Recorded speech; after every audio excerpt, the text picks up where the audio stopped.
Nandito kami ngayon sa Hawili, Tangalan, Aklan kung saan may nangyaring isang insidente o mga estudyante ang pinaghihinalaang nakunan ng mga marijuana dito sa lugar na ito. Ay dito sa hepe na aming nakausap ay nagpapatrolya sila. No, hindi sila naka-uniform yung mga pulis kasama yung intel operatives at yung mismong hepe parang patrolling lang sila, no, at inosisa itong area na ito. And then mayroon silang nakitang mga tatlong mga kabataan dito sa lugar na ito at mayroong pangaraw inilatag na duyan. Pero nung sinita sila ng mga pulis dahil ang hinalangan nila ay mga estudyante, doon na ito nagpulasan, nagtakbuhan at saka yung mga ID nila ay naiwan nila dito sa lugar at yung mga gamit na yan na makikita natin sa video. So dalawang ID po ang naiwan at saka may pinaghihinala ang dahon ng marijuana ang naiwan yung mga kabataan na yon. So kinagabihan ay na-aresto din yung mga 15 years old dalawa, no, itong mga suspect na ito. Pero yung isa hindi pa nila mahanap dahil walang pagkakilanlan at yung kabataan na dalawa ay hindi pa nila lubos daw kilala yung sinamahan nilang barkada. Medyo liblib kasi itong lugar. Papasok, ano po? Tapos pataas itong lugar na ito. Ayan o, bundok. May mga estudyante raw dito kanina na nagaduyan-duyan, nagaligo ito sa baybay sa Hawili, Tangalan, Aklan. Napadaan dito yung mga kapulisan at yun nga, nagkakandak sila ng ano lang, ng operation. Ay tinanong yung mga mga bata. Yun, may mga may mga dalang marijuana. So mamaya malalaman natin buong details kay Hepe.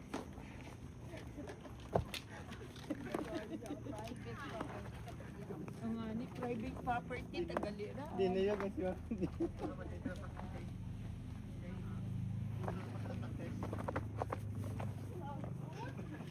Pinasairan ni Sir Rana, pubrahon na. Agoy. Nag-model ka. Ang iya mo na ah.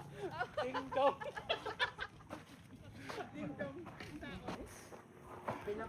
Mula doon sa baybay na yon, mga kapobre, tumakbo yung mga estudyante sa hindi malamang direksyon. Kasi itong area na ito maraming lusutan to kabundok na pero ang doon, ang maganda na nangyari ay naiwan nung estudyante yung yung ID, kaya nalaman ng mga pulis na estudyante pala. So parang ginagawa pala nila doong patsesyon yung baybay. So naliligo tapos may bitbit na marijuana. So yan yung distance mula doon sa baybay papunta dito, o kalsada na rin yan dito, tapos pataas bundok din. So hindi na masundan kung saan saan yun naglusot-lusot yung mga gamit ng mga estudyante na iwan. Mga kasama natin si Police Captain Jason Mausig ngayong gabi. Tungkol po ito, sir, sa nangyari po na yung kanina sa Hawili po. Sir, magandang gabi po. Kasama natin RMND YKR, TV News Team at ang GMA kanina. Yes sir, good afternoon. Good evening din po sa inyo at sa inyong mga tagapanood po. Sir, paano po ito na huli po itong mga minor de edad po? Bali po kaninang umaga, mga around 12:30 in the afternoon, nag-conduct tayo ng intelligence monitoring dun sa area ng Barangay Hawili. Kasama yung ating intelligence operative. Ito nga, pagdaan natin, nakita natin itong tatlong estudyante. Nilampasan ko ito. Kaso nung pagbalik namin, nakita ko sila kasi na nakahiga doon mga estudyante. So ang purpose ko talaga is sitahin sila para bumalik sila sa eskwelahan. Ngayon nung nilapitan ko sila, nilapitan namin itong aking kasama na intelligence operative, tinanong ko sila kung anong ginagawa nila sa lugar na yan at mga estudyante ba sila. So nagpakilala ako na pulis. Ang sabi nung isa, hindi daw. At tinanong ko sila kung taga saan sila. So pag yung isa tumayo, taga Kalibo. Sabi niya, tapos biglang nalaglag yung isang item na suspected to be marijuana leaves. So itinuro ko, ano yan? Bigla silang nagtakbuhan. So yung isa, itong si alias Jan, na hawakan namin ito at nakipag-grappling sa amin. Kaya lang talagang palibhasa malakas yung bata at madulas yung katawan niya, nakawala sa pagkakahawak namin at magkakasama na silang tumakbo dun sa going to Ecologico Beach Resort. Basa po ba sila, sir? Kaya medyo nahirapan kayo na hawakan yung isa sa mga yung sinabi ninyo na medyo nagkaroon kayo ng nakipagbuno sa inyo po. Ang basa siya ng pawis. Kasi pawisan siya. Pawisan na rin ako kasi mainit yung time na yon. At madulas yung katawan niya. Kaya medyo nakawala siya dun sa pagkakahawa ko. Yun nga, tumakbo sila. At according dun sa Barangay Tanod na nakausap natin is sumakay sila ng isang motorcycle. But I'm not sure kung motorcycle talaga yung sinakyan nila. Tapos ano po ang mga sumunod na nangyari po, sir? Ayun nga po mga around 4 ng hapon, nag-surrender sila doon sa through hot pursuit operation, nag-surrender sila doon sa Numancia MPS kasama yung parents nitong si alias Jan at sumunod naman din na nag-surrender na rin yung kasama niya. But yung isa pa, hindi pa natin sa ngayon is unidentified pa rin at nagkakandak pa tayo ng interview doon sa mga minor de edad na nahuli po natin. Apo. Balikan natin, sir, yung doon sa Hawili Beach, doon sa may baybay, may mga naiwang gamit. So, yun po ba yung nakita doon na kilala itong mga tao nito? Ayun nga po, kaya natin na-identify yung dalawang suspect dahil doon sa naiwan nila ng mga gamit, backpack nila, nakita yung ID nila na nandoon, kaya natin na-identify at nasundan sa Numancia po. Opo. So yung mga gamit na yun, sir, chinik natin kung ano pang mga na-recover ninyo doon po. Opo, in the presence ng mga insulating witnesses natin, ng ating media at ng barangay kapitan doon sa Barangay Hawili, nagkandak tayo ng search. So yun nga, na-recover yung mga gamit nila at na ito nga yung ID nila, nakuha yung plastic sachet containing suspected to be marijuana leaves at yung other paraphernalia na may isa pang plastic sachet na parang naubos na nilang gamitin at yung isang box na kasing laki ng pakete ng sigarilyo, naglalaman din yun ng parang butil ng marijuana.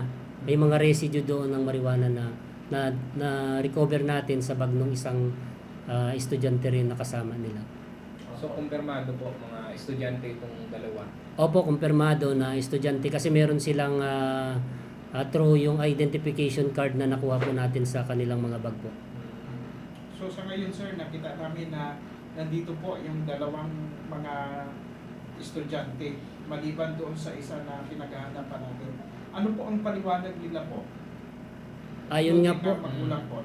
Yun nga po ang sabi daw ng magulang ay wala siyang alam na gumagamit yung kanyang mga anak o dinideny niya na gumagamit yung kanilang anak. But yun nga ang magiging dahilan at ipapadrug test din po natin yung dalawang bata na nahuli para makumbinsi din po natin yung magulang na talagang yung mga bata na yan ay gumagamit ng pinagbabawal na droga po. Pero sa part po ng mga minor de edad, ano po yung sabi nila? Umamin sila na sa kanila yun, yung mga suspected drugs? According doon sa ating PNP personnel na nagkausap, umamin man po. Doon sa MSWDO na nag-interview sa naman siya, Umamin na sa kanila yun, na gumagamit sila. gumagamit. Opo. Yung mga na-recover sa kanila. Opo. Umamin sila doon sa MSWDO sa naman siya. Yun ang according doon sa ating PNP personnel na nanggaling doon. Meron na pong impormasyon kung saan nila nakuha ito at paano sila na-involved dito. Sa ngayon po ongoing yung ginagawa natin na CDR para malaman natin kung saan sila nakabili nung ipinagbabawal na gamot po na yun. Pag ganitong mga minor po sir, at saka halimbawa, nandyan na may pag-amin na sa kanila, kung pag-amin sila, tapos pag napa-drug test natin at napatunayan na with the evidence nga na positive sila, ano na po ang sunod na mangyayari po sa kanila? Sa ngayon po hintayin pa natin yung assessment ng MSWDO natin. Ang pagkakasabi niya sa akin is sa Monday pa nila gagawin. At pag anuhan nila ng discernment, yun pwede natin siyang pailan at ng yung isa is section 11 at yung isa is section 15. Kung mag-positive sila sa ipinagbabawal na gamot po. Ano yung 11? Ang possession po. 15. Yung drug use po ang section 15. Opo. I see. So pag kahit minor de edad yan sir, mapapailan sila ng case po kung may discernment? Pag may discernment po, ipapile po natin yung case po sa kanila. Paano po yung isa na hindi pa nakuha ng ating kapulisan? Sa ngayon po, hinahanap pa natin yung pagkakakilanlan at pagka na-identify po natin siya, isasama po natin siya na mapailan po. Kung ma-identify natin siya is regular filing na lang po. Magkakilala daw ba silang tatlo? Magkakilala sila pero ang sabi nung isang bata is hindi niya alam yung pangalan. Nung isa, Alias lang yung alam niya. yung hindi So, pa nahuli. Oh. So yun, estudyante rin po ba yun? Wala siyang sinabi kung estudyante pa. Kasi malalaman natin mamaya pagka sa result ng interview sa kanila. So ibig sabihin ngayon, ongoing ang interview ng ating MSWD. SWD Opo. officer. Meron po kayong gustong ipaabot ngayon sa ating taga-pakinig at sa mga nanonood? Ayun nga po paalala po sa ating mga parents ng mga kabataan po natin, ating mga estudyante. Ito pong nangyari na ito, aksidente lamang po itong pagkakahuli namin sa kanila Hindi po namin ito plinano na operation but nagkataon lamang na nandun kami sa lugar na yon at nasita namin sila dahil nakita namin na yung mga estudyante is baka nagkakating classes.